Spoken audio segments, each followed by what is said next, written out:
Hello and welcome to Calculus. We're going to look at slope fields. Another thing, these are also called directional fields. So if you're doing a search or you're looking for other explanations of this, that may be something you do as first search. I did a search for slope fields, and the first hit I got was a Desmos slope field generator here that somebody else has created. And you can go do that search on Google, and you'll probably find this one pretty quickly as the first hit you get.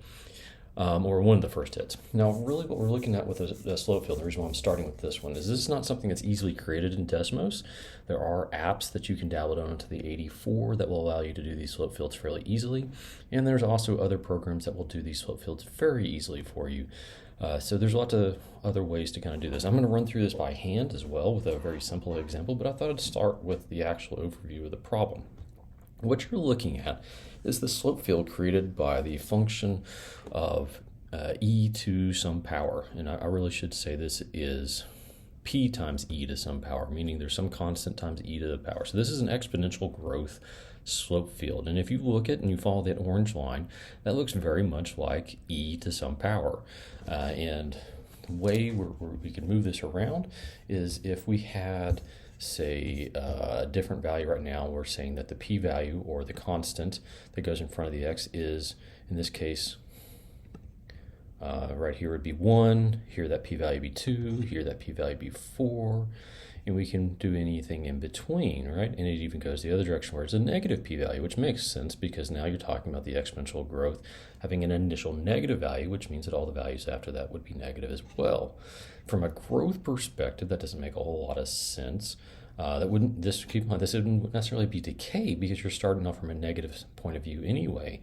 And if you're talking about radioactive decay or population decay, this doesn't make any sense because you don't start off with negative population or negative radioactivity and go down from there. So what we're starting off with this, as you're saying, we start off with a positive population, and the population is growing. There are other models where we could switch this the other direction and show the decay, and then just be the image across the y-axis here as opposed to being flipped across the x-axis. And I can't really do that very easily with Desmos here, with the way this is set up. Going through this orange one here, if I grab this and pull through, going through, or as close to that as I can get it right there, that is a particular solution to this slope field. So what we would do is we'd find e to the some power, we do the derivative of it, and then we'd find all these point values. I'm going to run through that example in that process here in a second. A particular solution is this, and if you notice, if I move this around, you'll notice that there is a blue lines that kind of get covered up by the red one. And in any place you go, those blue lines kind of describe the instantaneous rate of change or the slope at a given point for that red line. All those blue lines are the instantaneous rates of change at particular points, and they're all defined on integers for the most part as you go around through this.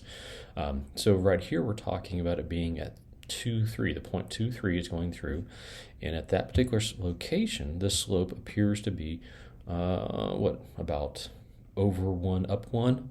It looks to be the slope of that value, but that doesn't change. It gets steeper as you move more to the right, and it gets more shallow as you move more to the left. As you get close to the x-axis, it gets closer and closer to being 0, and notice that the 0 slope is there as well for that piece. So this is what a slope field is and kind of what it does for us, and this is used for all sorts of things including growth and decay models, but it also can help us define and understand weather patterns pretty good, because if you're talking about, say, a storm system, and this is what these slope fields do for us, these different differential equations create for us with this particular slope field, then we know the general behavior where that thing's going to go. So if it hits this mark on there, we can kind of predict it's going to hit this mark in so many hours later, which is very useful to us in weather. It's also very useful to us in terms of population growth models. So here is a particular problem that we can work on. And I went back and made this a very simplistic problem with f of x being x squared plus 3. So just your plain ordinary Mr. Happy parabola here. And the first derivative of that would be 2x. Okay? And another way to write this is dy over dx. Now I'm going to choose to write it this way with differential equations because it really emphasizes the fact that what we're talking about here is slopes at particular x values, right? So particular slopes. And actually what I'm going to do is, since we're talking about differential equations, I'm going to actually do comma y here. because we're talking about slopes at particular points of x and y. Now, what's different about this one is that since this equation is only in terms of x, x is going to be the only piece that's going to affect it. So what we'll do here is we're going to pick x values, all the y values, the y is not even in there, y is not going to have any effect here. So we're just going to pick the y value, x values, and we're going to find the corresponding slopes. So as x equals, say, -1, -0, yeah, that's a number, right? 0, 1, and 2. We're just going to pick 4 values here. In general, what we'd want to do is minimum create a 3x3 grid on the graph. So at least 3 in every direction. This is going to do that for us. Is actually going to create a 4x4 grid for us easily. Be actually bigger than that because the y values are going to be all the same. And when we do that, we plug in -1, we get -2, we plug in 0, we get 0, we plug in 1, we get 2, we plug in 2, we get 4. And I'm just plugging those into my equation over there. So when I do this graph, my x-axis, my y-axis, okay, what can I now do with all this? Well, I go over -1, and my slope is -2, right? So I'm just going to get my hash marks or my tick marks here knocked out here a little bit, so that way I can come through and mark this. And I'm going to mark my slopes in red here. So my slopes here at -1 are -2, so they're a fairly steep negative slope, and it occurs there, and there, and they should all be more or less parallel with each other. Some of you may be thinking, well, how do I know that's -2? You get as close as you can with slope fields. That's really all it comes down to, is you get as close as you can with slope fields. At 0, it is 0, so it is a 0 slope, okay? At 1, it is +2, so I'm going to make these go the other direction, as close to I can. And then at 2, they are 4, so they need to be even steeper. And again, when you're doing this by hand, you're really kind of left to do the best you can with it. Okay, now, a particular solution. This goes through 3. So we actually know the y-intercept for the original function of f here is 3. So we'd go, oh, we didn't even get that one, did we? So we actually need to go up a little bit further here. So at 3, it'd be up 3. It'd be 0 right there, and -2 on the left, +2 on the right, and 4 if we keep going over. And I'm going to do just a little bit further over on both sides. Try to make that as parallel as I can as I go up, right? Now when I graph this, and I'll graph the particular solution here in green to match with the original function here. So here is 1, 2, 3 right here, right? And it's going to follow that pretty closely, okay? It should mimic the same shape and behavior for that parabola as I go further and further up. So it's not the best graph I've ever done, but I think the point, you get the point fairly well. That's how you create that slope field. Now what about when you have a situation where both of them are in there? So let's just say you have dy dx, and you end up with x over y.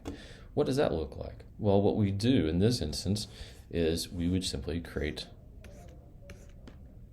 we got x, we have y, and then we have our slope, or our dx dy, because remember, this is just our slope there, okay? So what do we do? Well, we pick a value. Let's pick -1, -1, -1, 0, -1, 1, right? Maybe -1, 2. And you can see this is how we create that grid, right? So then I go 0, -1, 0, 0, 0, 1, and 0, 2, all right? Okay, so my original, and I would keep going, all right? This isn't nearly enough information yet to graph the entire thing, but this will get the point across pretty good. So then I just plug these values in. So this is x over y. So I plug in all my x's, and I divide by my y. So 1 divided by -1 is 1. -1 divided by 0 is undefined. 1 divided by 1 is -1, and then -1 divided by 2 is -2, -1/2, pardon me. And then all of these are 0 because all the x values are 0 except this one, which is undefined, and 0, and 0. Now, some of you are thinking, well, how do you graph the undefined business? Well, that's just a vertical line at that point, right? So we come back over here. Got my x-axis, my y-axis, and we start plotting these points, right? So I went down 1. I'm just going to go ahead, get this drawn out like that, go a little bit further than I need, and I would keep going the other direction. And I would probably go off in this particular problem at least far enough to get all the pieces. So I'd probably go actually 6 by 6 in this one, centering around 0 until I get a pretty good idea of what's going on with this graph. So it's centered around 0, and I'd go 3 in all directions, up, down, right, and left. So this is just the beginning of this to kind of give us the feel for what this would look like. So I go left 1, down 1, that gives me a positive slope of 1. I go left 1, and I stay on the x-axis. That gives me, let me do these in different colors so they pop out a little better. That's a slope. So there's a vertical slope right there, and then I have a negative slope, and I have a more shallow negative slope, right? And then at 0, these are all 0 slopes, right? Which means they're horizontal. Like that, except for this one right here, which that should actually be, let me do, this one right here at 0, 0 is actually vertical, so then the others are like this. All right, and then I'd keep going on to plugging in my 1s until I find what the actual or the complete behavior of this thing is. And in this instance, what I'd find is when I plug in 1, 1, I'd get a slope of 1. When I plug in 1 over and 2 up, that'd give me a slope of 1/2, which is a little bit more shallow, right? Not quite horizontal, that's a little much there. So this one probably needs to be a little bit steeper.